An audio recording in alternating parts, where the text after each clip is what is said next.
Hello दोस्तों, नमस्कार। मेरा नाम है रोहित कुमार। आप सभी का स्वागत है हमारे इस यूट्यूब चैनल पे। कक्षा 11 के लिए मैथमेटिक्स पढ़ा रहे हैं और प्रश्नावली चल रही है 6.1 अध्ययन की किताब। अगर आपके पास है तो उसमें से हम ये सारी चीज़ें चला रहे हैं। काफ़ी आगे पहुँच चुके हैं और धीरे धीरे कोर्स आगे बढ़ रहा है। हाफ ईयरली एग्ज़ाम आने वाला है आप लोगों का और उसके लिए लगभग आधा कोर्स आई थिंक चले गए हैं, बट मुझे चेक कर लेना चाहिए। और मुझे नहीं लगता है कि मैं आधा कोर्स अभी पहुंचा हूँ। टोटल 26 चैप्टर है, 13 पहुंचेंगे तब आधा होगा। कोई बात नहीं, खैर काम तो चल ही रहा है, काम नहीं रुकेगा। तो आज की इस वीडियो में क्या चलने वाला है, पहले उसके बारे में चर्चा कर लेते हैं। सबसे पहले तो व्यापक हल के बारे में बात कर लेते हैं। आपको बताया था कि त्रिकोणमितीय समीकरण क्या होते हैं, समीकरण के हल क्या होते हैं और उसके बाद उसके मुख्य हल क्या होते हैं, ये आपको बता दिए थे। पहले वीडियो में नहीं देखा तो जा करके देख लीजिए। और अब बात कर रहे हैं व्यापक हल की। हल्की से चर्चा उस वीडियो में की थी, इस वीडियो में भी आपको वही चीज़ें बताने वाले हैं। व्यापक हल क्या होता है, तो सबसे पहले तो मुख्य हल। अगर कोई समीकरण दिया गया है जैसे साइन x बराबर या फिर x की जगह थीटा हो सकता है, इसकी वैल्यू दी गई है 1। और यहाँ पे आपको पता है कि साइन 90 का मान 1 होता है, तो आप यहाँ पे कह सकते हैं साइन x बराबर साइन 90। तो x बराबर आपको 90 देखने को मिल जाता है। तो यहाँ पे ये केवल एक हल होता है। अब ये हल जो दिखाई दे रहा है ये आपका 0 से 2 पाई के बीच में, यानी कि 360 के बीच में है। मतलब दोनों भी हो सकते हैं। 0 आपको कहा जाता है कि जो आपके x का हल है वो छोटा हो सकता है 2 पाई से, बराबर हो सकता है, और बड़ा और बराबर हो सकता है 0 के। अगर इसके बीच में रहता है तो मुख्य हल कहते हैं। बाकी और भी मान हो सकते हैं जिनको आप व्यापक हल कहते हैं। हर एक मान के लिए कोई भी त्रिकोणमिति का कितना भी लंबा सा मान हो सकता है, तो वो व्यापक हल कहलाता है, उस सभी के लिए संतुष्ट करता है। तो उम्मीद करते हैं बातें समझ में आ रही होंगी। और अच्छा, एक बार गहराई से समझा ही देते हैं। देखो भैया, ये है कार्तीय तल। अगर साइन 90 की बात करेंगे तो यहाँ पे 90 अंश का कोण दिखाई दे रहा है। फिर एक और साइन 90 का मान 0 जब होता है ना, तो साइन 270 अंश का मान होता है 0 ही। सॉरी, साइन 90 का मान 1 होता है तो साइन 270 का मान भी 1 ही होता है। तो यहाँ पे केवल 90 लिख देना ठीक नहीं होता है, 270 भी लिखना होता है। और ये सारी चीज़ें पिछले वीडियो में हो गई थी। अभी बात ये समझनी है कि आप पूरा एक चक्कर लगा के फिर से 90 पे पहुंच जाएं, तो उसके बाद क्या मान 0 और 1 होगा, तो जाहिर सी बात है फिर से होगा। लेकिन अब की बार 360 प्लस 90 हो चुका है, कोण का मान बड़ा हो चुका है। 2 चक्कर लगा के आएंगे तो 720, 36 नंबर तो 720 प्लस 90 हो चुका है। यानी मान बढ़ता जाता है और चीज़ें बदलती जाती है, तो ये काफ़ी लंबा होता चला जाएगा।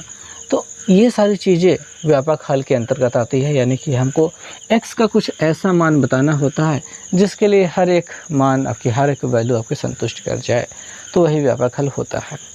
व्यापक हल के लिए आपको ढेर सारे प्रमेय दिए गए हैं। टोटल 3 प्रमेय 4 प्रमेय मिल जाते हैं, जो कि आपको लिख करके रख लेने हैं। इनको प्रूव करने की कोई बहुत ज़्यादा आवश्यकता तो मुझे नहीं समझ आती कि ऐसा कुछ होगा, बट आपको इनको लिख लेना चाहिए, याद कर लेना चाहिए, और इन्हीं का प्रयोग आगे के साथ के होने वाला है प्रश्नों में। तो वही बातें होने वाली हैं। सबसे पहले तो प्रमेय नंबर 1 होता है, और मैं क्या करता हूँ, इन सभी चीज़ों को यहीं पे लिख देता हूँ ताकि जब हम प्रश्नों को हल कर रहे हों तो हम उनका प्रयोग कर पाएंगे। देखिए, प्रमेय नंबर 1 के अंतर्गत आपको देखने को मिल जाता है कि अगर आप साइन x बराबर 0 रख रहे हैं, यानी कि साइन x की वैल्यू अगर 0 मिल रही है तो वो 90 साइन 0 पे 0 होता है।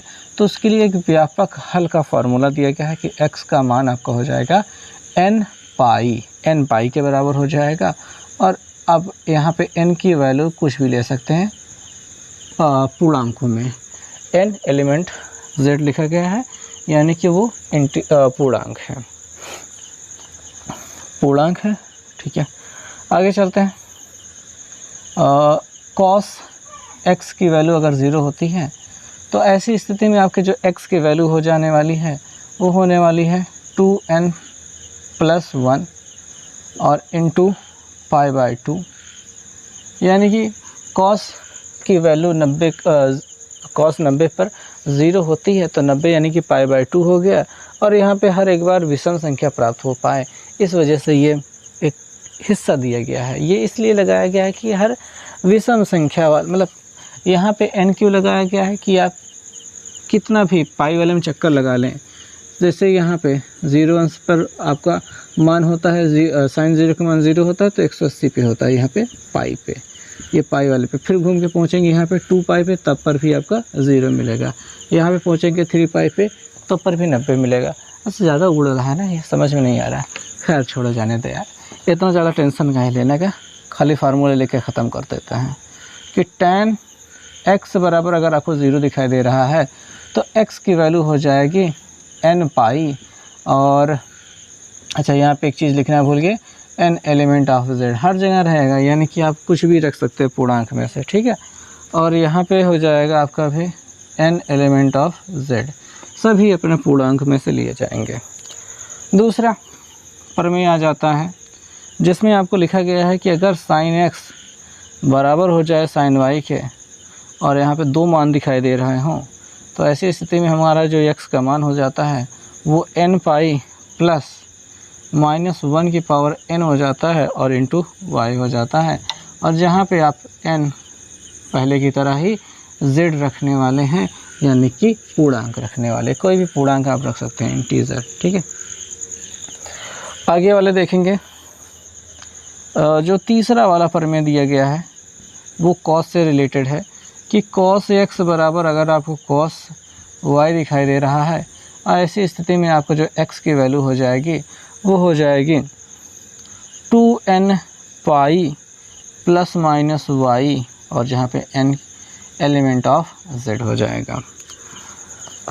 फोर्थ नंबर का जो प्रमेय हो जाता है वो tan से रिलेटेड है कि अगर आपका tan x बराबर हो जाए आपके tan y के, तो ऐसी स्थिति में जो x की वैल्यू हो जाएगी वो n पाई प्लस y के बराबर हो जाएगी, जहाँ पे n एलिमेंट ऑफ z हो जाएगा, यानी कि कोई भी एक पूर्णांक रख सकते हैं। तो इस प्रकार से ये सारी चीज़ें समाप्त हो जाती हैं, और अब हम प्रश्नों को हल कर सकते हैं। आइए चलिए उस पर कुछ विचार करते हैं, क्या होगा। तो सभी फार्मूले जो भी हैं ये प्रमेय दिए गए हैं और प्रमेयों को हल भी कराया गया है। मैंने एक बार को सोचा था कि प्रमेयों को हल कराया जाए, लेकिन ये उन टीचरों का काम है जिन्होंने इसको घोट कर पढ़ लिया है। अभी तो हम शुरुआत कर रहे हैं, पर आपको प्रयोग समझा सकते हैं। हमारे स्कूल में भी इसको शायद सिद्ध करवाया गया होगा या नहीं क्या कराया गया होगा, मुझे याद नहीं है, क्योंकि 2012 में हमने इंटर किया था और उस समय इतने पढ़ने में अच्छे थे भी नहीं। अभी भी हालांकि बहुत ज़्यादा बेहतर नहीं हुए हैं, लगातार प्रयास जारी है, पर आप भी अपना प्रयास जारी रखें और पढ़ते रहें चीज़ों को। पढ़ना ज़रूरी है, उम्मीद बना के रखें, जैसे हमने उम्मीद बना के रखी है कि इस चैनल पर एक दिन ज़रूर 1 मिलियन सब्सक्राइबर तक पहुँचेंगे। और जो मेरे पैसों की प्रॉब्लम रहती है, मुझे लगता है कि बहुत कम है, कभी किसी रोज़ होगा जब अपनी गाड़ी खरीद पाएंगे पर उसके लिए मेहनत करनी पड़ेगी। अभी तो किसी सूरत से कोई उम्मीद नहीं नज़र आती है। खैर, ये मेरी बातें हैं, मेरी पर्सनल बातें हैं, पर उम्मीद तो आपसे है, हमसे है, इस पूरी दुनिया से है कि इस उम्मीद से कुछ न कुछ बेहतर निकल कर आएगा। कोशिशें करते रहेंगे तो ज़रूर होगा, नहीं करेंगे तो कुछ भी नहीं होगा। कोशिश करना ज़रूरी है, उम्मीद सबसे बड़ी चीज़ है। अब जैसा कि हमने पहले प्रश्न को हल कर लिया था, तो दूसरे प्रश्न को हल करने की बारी आ जाती है। क्या ये दूसरा प्रश्न दिखाई दे रहा है? बिल्कुल दिखाई दे रहा है। यहाँ पे इसके व्यापक हल करने हैं, व्यापक मान ज्ञात करने हैं। √2 दिया गया है, साइन थीटा दिया गया है, x नहीं थीटा लिखा है, बराबर 1 लिखा है। तो इसे किस प्रकार से आप हल करेंगे? किस प्रकार से आप इसे हल करेंगे? हम इसे कहेंगे कि भैया आप साइन थीटा अपने पास रखें, काम ऐसा कर दें कि आप ये √2 को इनको दे दें, क्योंकि आपके कोनो काम का नहीं है। उन्होंने कहा दे दीजिए, हमें कोई दिक्कत नहीं। और 1/√2 साइन में किसकी वैल्यू होती है? तो भाई साहब कह रहे हैं कि वैल्यू होती है π/4 की, 45 अंश की, साइन 45 अंश की, तो π/4 हो जाता है 45 अंश। साइन से साइन कैंसिल हो गया, थीटा की वैल्यू क्या मिल गई? π/4 मिल गई है। और यहाँ पे थीटा का व्यापक हल मान कहा जाए तो ज़्यादा बेहतर लगेगा, क्योंकि मान ही तो आपको ज्ञात करना है। थीटा का व्यापक मान, मैं थीटा बराबर ही लिखूं क्या, तो ज़्यादा बेहतर रहेगा। अब ये भाई साहब साइन से मिलकर मिले हैं, तो हम साइन वाला पकड़ेंगे। ये वाला देखिए 0 अंश 0 0 0, जब 0 मान दिखाई दे रहा हो यहाँ पे तो 1, या फिर हर एक वैरायटी के लिए आपको यहाँ पे इससे काम करेगा। तो आप देखेंगे तो आपको x बराबर x यानी कि अपना थीटा बराबर क्या दिखाई दे रहा है? n/, दिखाई दे रहा है, तो हम n लिखेंगे और पाई लिखेंगे।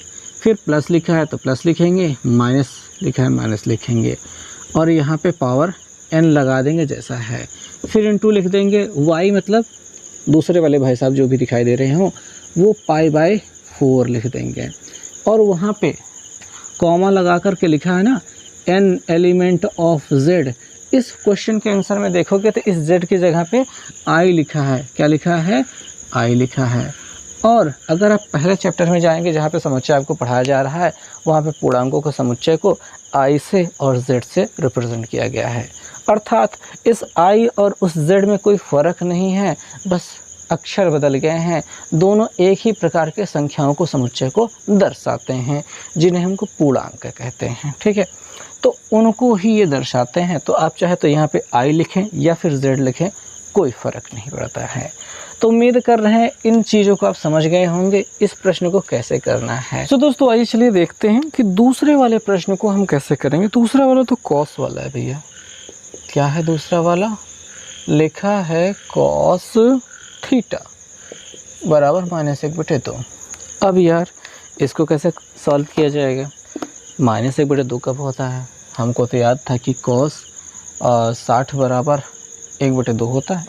देखिए भैया, कॉस 60 अंश बराबर 1/2 होता है, बिल्कुल सही बात है। लेकिन -1/2 होने के लिए आपको पहचानना होगा कि पहले चतुर्थांश में सभी पॉजिटिव होते हैं, ये दूसरे वाले में निगेटिव होता है। ठीक है, तो दूसरे वाले में अगर हम पहुंचा पाएंगे तो हम बहुत अच्छे से कह पाएंगे कि कितना मान हो सकता है। तो cos 60 का मान अगर 1/2 हो रहा है तो माइनस वाले लेना है दूसरे चतुर्थांश वाला, तो 180 में घटा दो, कितना मिल जाएगा? 120 अंश। तो आप ये कह सकते हैं कि cos 120 अंश का मान क्या होगा? -1/2। ये याद करने का ट्रिक है। जो वैल्यू यहाँ पे तुमको प्लस में मिल रही है, जैसे पिछले वाले सवाल में हमको इतना सब लफड़ा नहीं करना पड़ा था, इस सवाल में हमारे पास माइनस है, हम माइनस वाला समझ नहीं पा रहे थे कि cos 60 का मान 1/2 होता है, लेकिन माइनस में 1/2 कब होता है वो पहचानने के लिए ये देखो कि ई वाले सेक्शन में जब जाते हैं तो ये होता है माइनस में। ठीक है, इस वजह से यहाँ पहुँचाने के लिए ऐसा जुगाड़ बैठाएंगे कि 180 माइनस 60 कर दोगे, जो बचेगा मतलब 120 है ना, यानी cos 120 अंश का मान क्या हो जाएगा? अपना -1/2 होगा। या फिर नहीं ज़्यादा समझ में आ रहा है, ज़्यादा लफड़ा नहीं क्रिएट करना चाहते हो, तो सिंपल सी है, पूरी टेबल लिख करके रखो 180 तक वाली, देख करके उसमें से बता दो और वहीं पर से हल कर लेते हैं। ठीक है, तो ये होने वाली है बातें कि भैया यहाँ पे अपने cos थीटा बराबर हो जाएगा यहाँ पे cos, यहाँ पे 120 अंश का मान तो रख नहीं सकते ना यार, 120 को हमको यहाँ पे पाई में रखना चाहिए, क्योंकि यहाँ पे सब 4 पाई बिछी हुई है।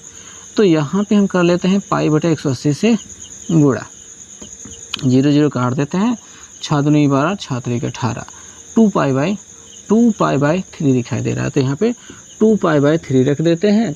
cos से cos कैंसिल हो जाएगा, थीटा बराबर क्या हो जाएगा?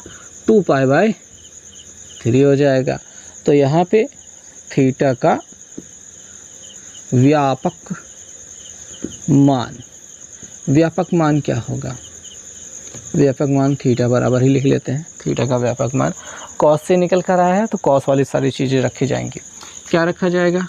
2 रखा जाएगा, n रखा जाएगा, पाई प्लस माइनस y मतलब अपना यही 2π/3 जो निकाले हुए हो, और कोष्ठक में n एलिमेंट ऑफ z लिखो या फिर i लिख दो, आपकी मर्जी है, कोई तकलीफ़ नहीं होगी।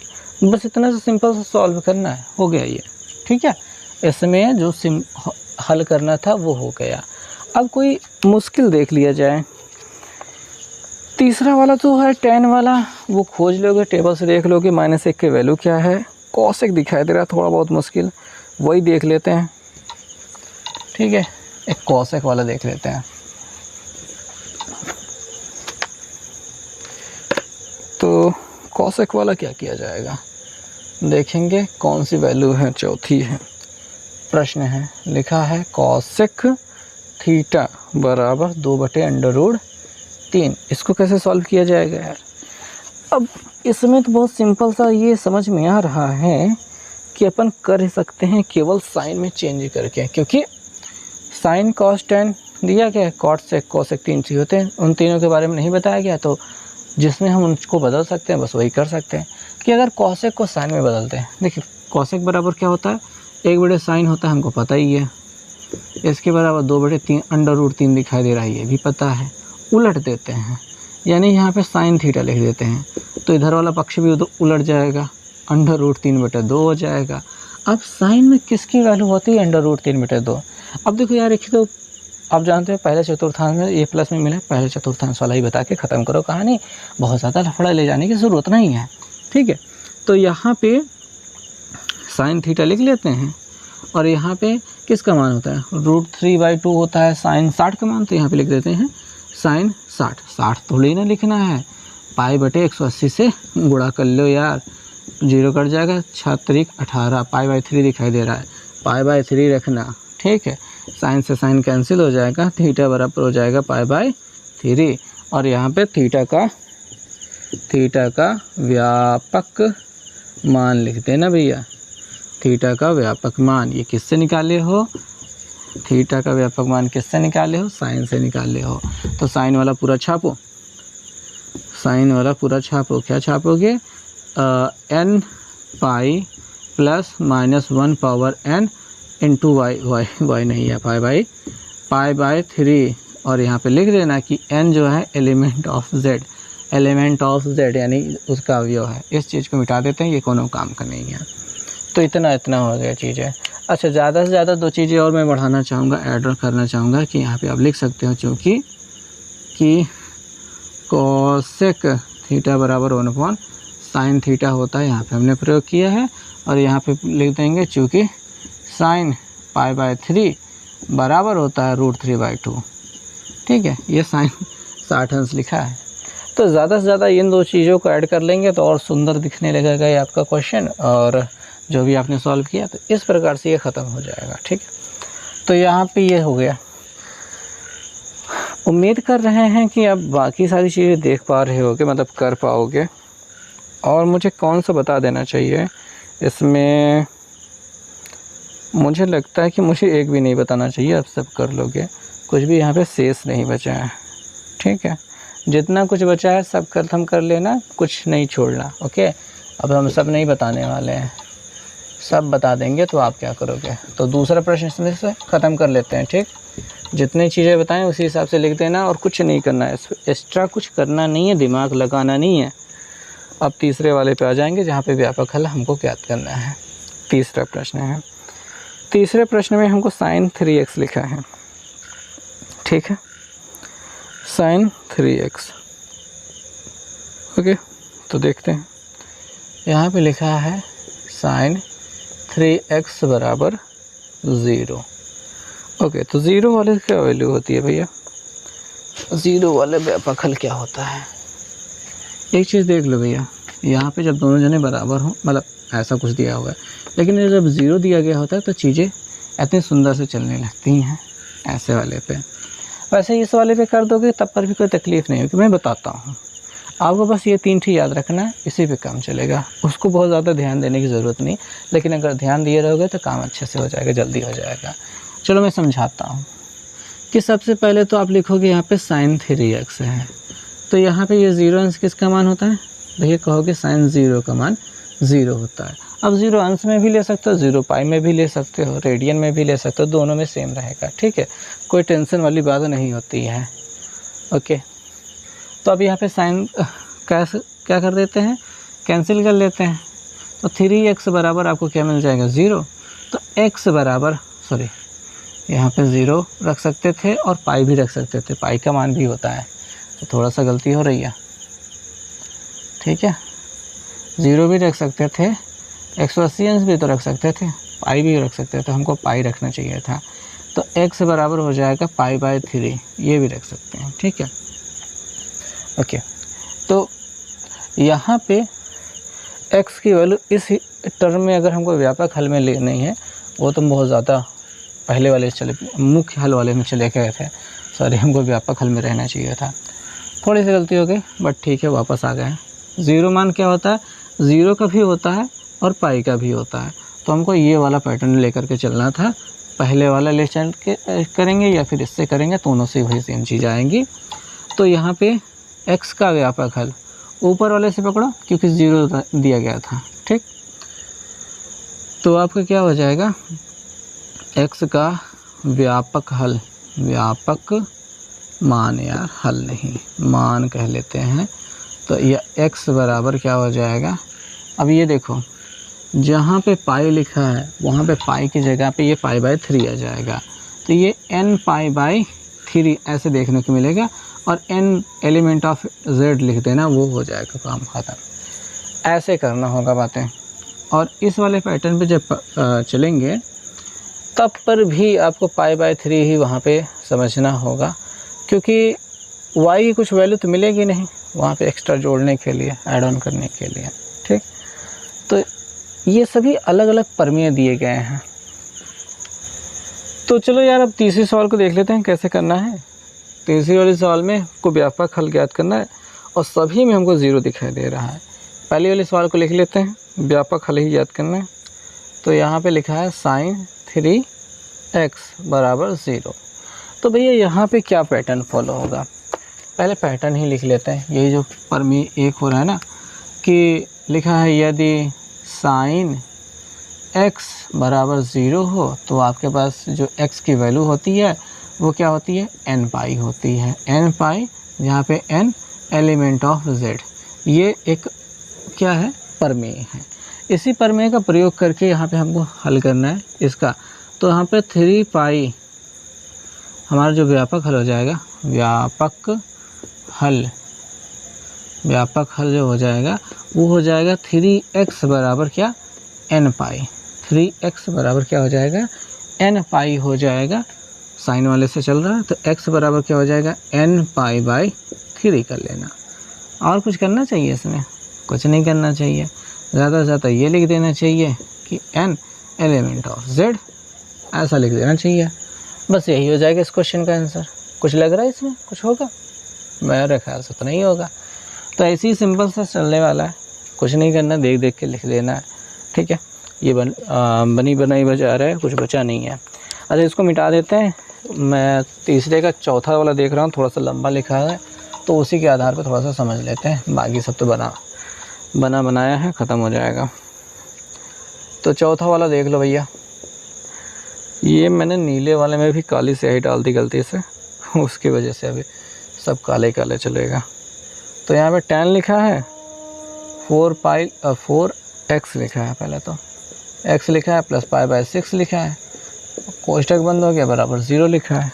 तो रूल क्या है अपना, ये परमेय क्या है, परमेय से क्या लिखा है भैया, tan x अगर कहीं 0 के बराबर हो जाएगा तो हमारे x की जो वैल्यू होगी वो हो जाएगी n पाई, और यहाँ पे जो n होता है एलिमेंट ऑफ z हो जाएगा। ये अपना रूल है, रूल पे अकॉर्डिंग चलेंगे तो हमारा व्यापक हल हो जाएगा। व्यापक हल जो हो जाएगा वो हो जाएगा 4x प्लस π/6 बराबर कितना, n पाई। गुड। अब ये π/6 जो है उधर भेज देते हैं, तो 4x बराबर हो जाएगा n पाई माइनस π/6। गुड, हो गया ये। तो अगली लाइन में हमारे पास x बराबर मिल जाएगा n पाई माइनस π/6 और ब्रैकेट बंद 1/4। ऐसा देखने को मिल जाएगा। मिल गया ये, बस छोटा सा हल था और इसमें कुछ बड़ी बात नहीं थी। तो ये हो चुका है, ख़त्म हो जाएगा ना। तीसरे के जो बाकी बचे हुए 2 हैं ऐसे ही कर लेना, छाप देना है, हो जाएगा ख़त्म। अब नेक्स्ट क्वेश्चन पे चलते हैं। नेक्स्ट क्वेश्चन जो है चौथा, तो देखना है चौथे के प्रश्न में व्यापक हल ज्ञात करना है। चलिए देखते हैं व्यापक हल कैसे ज्ञात कर पाएंगे इसका। ओके, जुगाड़ बिठाने की कोशिश करते हैं चौथे में कैसे होगा। चौथा क्या है, व्यापक हल ज्ञात करना है। चौथे का पहला वाला लिखा गया है अपना √3 लिखा है, कॉट लिखा है बराबर +1 बराबर 0 लिखा है। कॉट का मामला है, कॉट मतलब tan का रिश्तेदार है ये। तो इसमें क्या होना चाहिए, सबसे पहले तो यहाँ पे हम पक्षांतर करेंगे क्योंकि उसके अलावा तो अपने पास कोई चारा है नहीं। डायरेक्ट tan के बराबर 0 वाली वैल्यू तो हो नहीं रही है, ऐसा हो नहीं पाएगा कि काम चल जाए। 1 उधर जाएगा -1 हो जाएगा, cot x बराबर -1/√3 हो जाएगा। अब कॉट में देखा जाए तो 60 अंश का मान होता है, कॉट में देखा जाए तो ये 60 अंश का मान होता है, कॉट में 60 अंश का मान होता है 1/√3, ठीक है। बट अपना tan में बदलना पड़ेगा ना, बिना tan के बदले तो काम चलेगा नहीं, उसके लिए उलटना पड़ेगा। 1/tan x लिख देते हैं, -1/√3 हो रहा, उलट देते हैं तो हमारे पास tan x बराबर मिल जाएगा -√3, ठीक है। माइनस कहीं नहीं जाएगा, ये उलट गया, बटे वाला एक कोनो काम का नहीं है। उसके बाद क्या हो जाएगा, तो tan में तो ये वो कॉट में 30 अंश का मान था, गलती हो गई मुझसे, यहाँ पे tan में 60 अंश का मान है, ठीक है। तो tan 60 अंश की वैल्यू जो होती है वो √3 होती है। लेकिन अगर हम बात करते हैं कि ये माइनस में जो है, आप दूसरे चतुर्थांश में भेज रहे हो भैया, दूसरे चतुर्थांश में, तो 180 में 60 घटा दोगे 120 अंश का मान होना चाहिए, ठीक है। √3 किसका मान फिर ये होगा, 120 अंश का।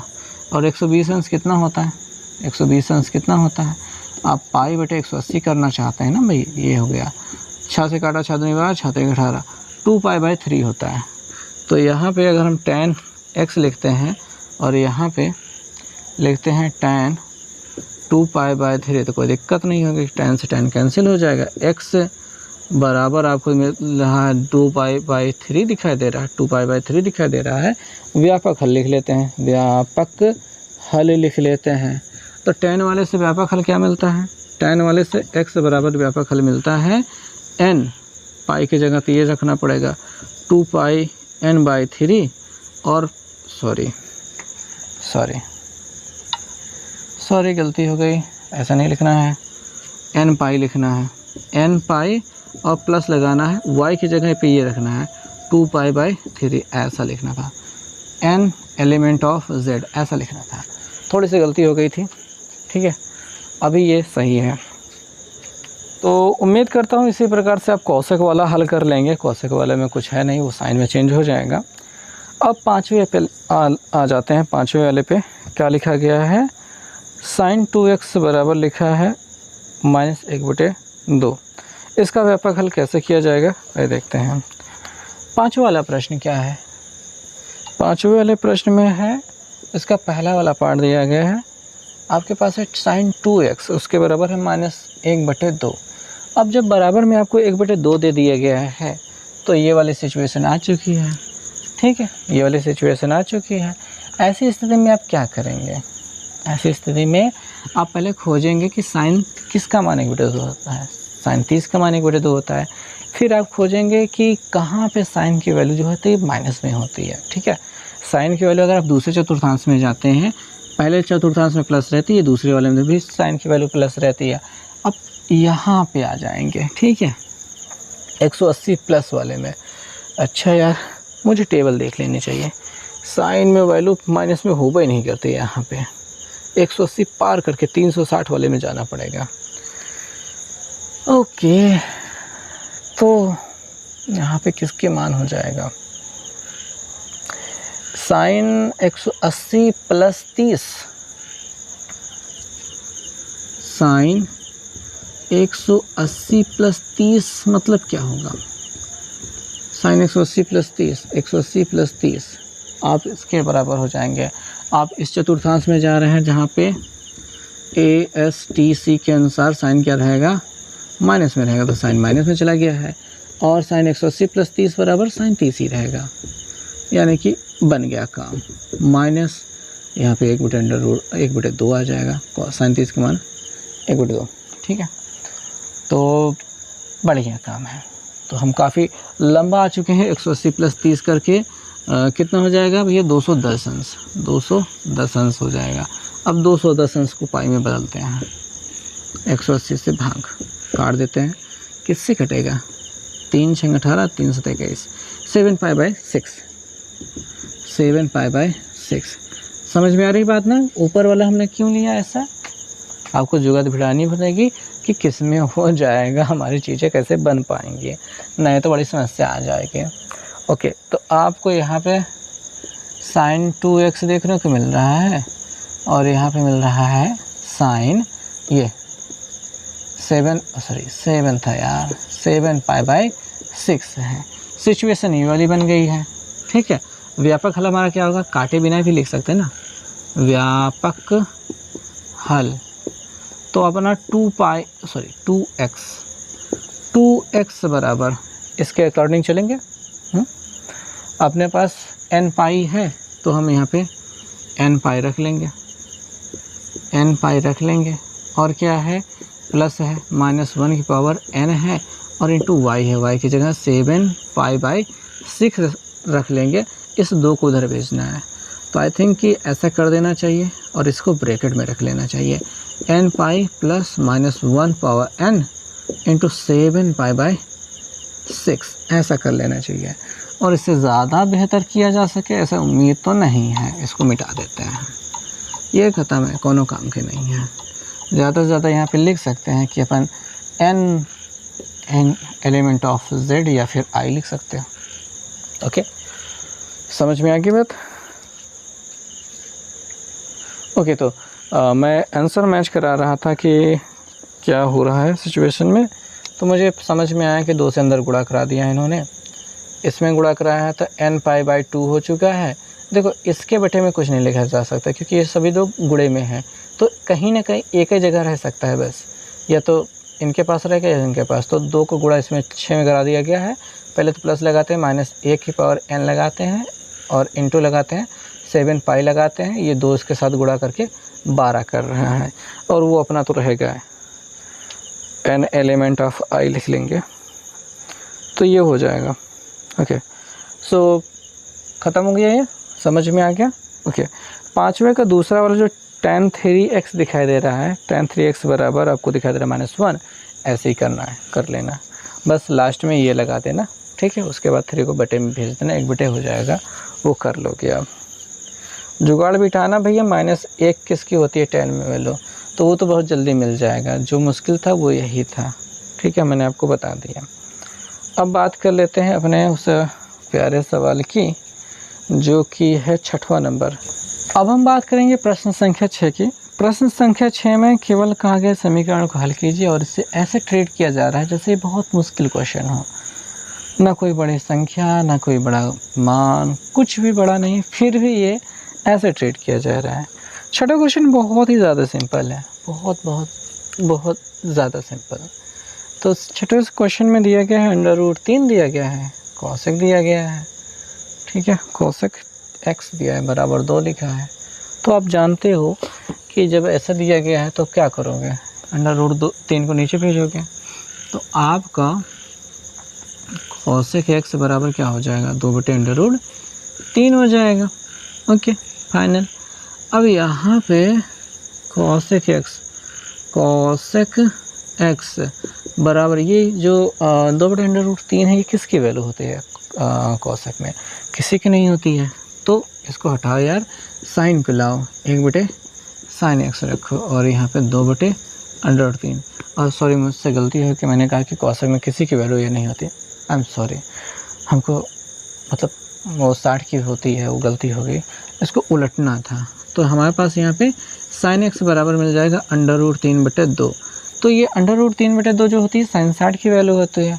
अब यहाँ पे ये सिचुएशन आ जाएगी व्यापक हल निकालने की। तो यहाँ पे फ़िलहाल तो ये पहले लिख लेते हैं कि ये sin x है और ये है sin 60 अंश यानी π/3 के बराबर हो जाएगा। जब ऐसा हो जाएगा तो कैंसिल कर लेंगे, अपने x बराबर π/3 लिख लेंगे और व्यापक हल की बात कर लेंगे। व्यापक हल की बात कर लेते हैं तो यहाँ पे अपना x बराबर क्या हो जाएगा, x बराबर ये साइन वाले चलेगा, साइन वाला है क्या चलेगा n पाई चलेगा, प्लस चलेगा, -1 चलेगा, पावर n रहेगा, इनटू यही रहेगा π/3 रह जाएगा, और n अपना वही एलिमेंट ऑफ z रख लेना या फिर i रख लेना, कोई दिक्कत नहीं, यही चलेगा और इसमें कुछ नहीं होगा, कुछ होने वाला है नहीं, ख़त्म हो गया है प्रश्न।